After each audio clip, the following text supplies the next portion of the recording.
Good evening sir. Ma'am, आपने जो मुझे अपने क्लास एक्टिविटीज़ भेजी हैं, यस सर। ये सब क्या ब्रिज के बच्चों की हैं? ये सारे ब्रिज के 1 वीक का लास्ट एवरी डे ब्रिज के बच्चों का ही है। क्या लग रहा है बैच के बारे में ओपिनियन? बैच के बारे में ये लग रहा है कि मिक्स्ड बैग है। अच्छा। कुछ तो बच्चे 70% तो इंथुजियास्टिकली पार्टिसिपेट भी करते हैं और जो रिटन होमवर्क रहता है, this is a good point that they are coming with their activity sheet बनाई गई थी, यस सर। वो आप हैंडल कर रही हैं? कौन हैंडल कर रहा है? वो हम ही कर रहे हैं, जो वर्कशीट्स जो है बच्चों में बढ़ गई हैं। बच्चों में बढ़ रही है, बढ़ भी गई हैं और डे 1 डे 2 ऐसे जा रहा है। और एक वर्क बुक भी लगा रखा था हम लोगों ने, तो वी हैव दैट आल्सो। उसको हैंडल करें नीतीश सर। जो वर्ड्स वाला?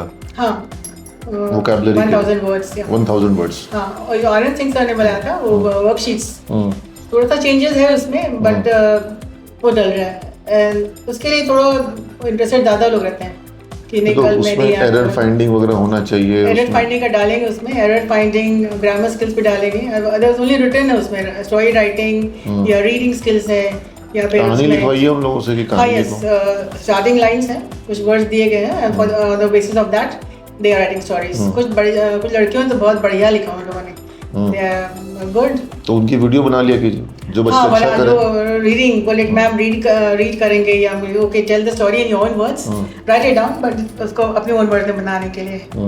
तो इंथुजियाज्म तो है उन लोगों में आगे बढ़ने का, तो नए लोग हैं। नहीं, but we have to retain this excitement. But I would want you to also identify those students who are having the capability but then they are hesitant. Yes, they are shy, they are hesitant, so you need to encourage them, motivate them, and then give them some platform, because if they are not able to overcome the hesitation, then it will become an issue. So initially only they should, and make them comfortable in terms of committing mistakes. Yes, they can, as many you can make, but please make mistakes. Please speak, please participate. That's right. Not participating is the biggest mistake. Exactly. ठीक है, मैं आता हूँ class में फिर से। हम sir आप आए क्लास में, they were waiting for you on Saturday. Saturday I was not in Patna. You were not there, but they were waiting for you. ठीक है। ये स्ट्रैटेजी बना लिया सर ने, क्वालिटी सर्कल, फिर A B C, quality people who are participating all the time. तो groups बना दीजिए ना। B है कि वो लोग बोलते हैं तो आते हैं, एंड C बोलते हैं। आप ग्रुप्स बना दीजिए। या मेन ग्रुप्स। ग्रुप्स ऐसे बनाइए कि हर ग्रुप, आपने जो भी ABCD की बात कही, तो हर ग्रुप में बिना बताए कि तुम A हो और तुम B हो, किसी को नहीं बताना है आपको, लेकिन हर ग्रुप में आप कुछ A बच्चों को रखिए, एक A बच्चे को हर ग्रुप में रखिए, और उनके साथ कुछ थोड़े से कमज़ोर बच्चों को रखिए, और फिर बोले कि हमेशा ग्रुप का परफॉर्मेंस होगा। जैम होगा तो ग्रुप आएगा। हाँ, उससे होगा ये कि किसी एक अच्छे बच्चे के साथ में 2-3 मीडियम बच्चे और 2-3 कमज़ोर बच्चे, ठीक है, वो चारों आएंगे, पांचों आएंगे, और परफॉर्मेंस होगा।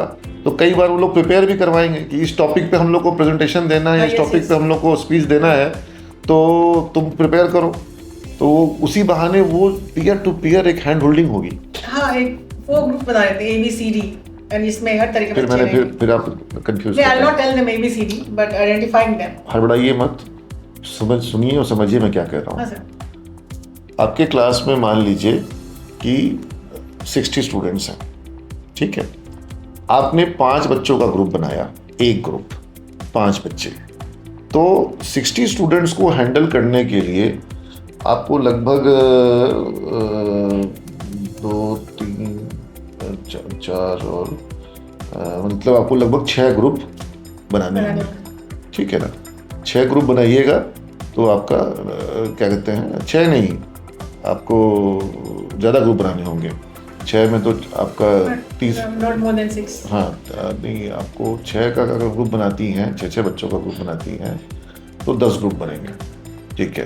तो 10 ग्रुप आप बनाइए और 6 बच्चों का ग्रुप बनाइए, और उसमें हर ग्रुप में एक A बच्चे को रखिए।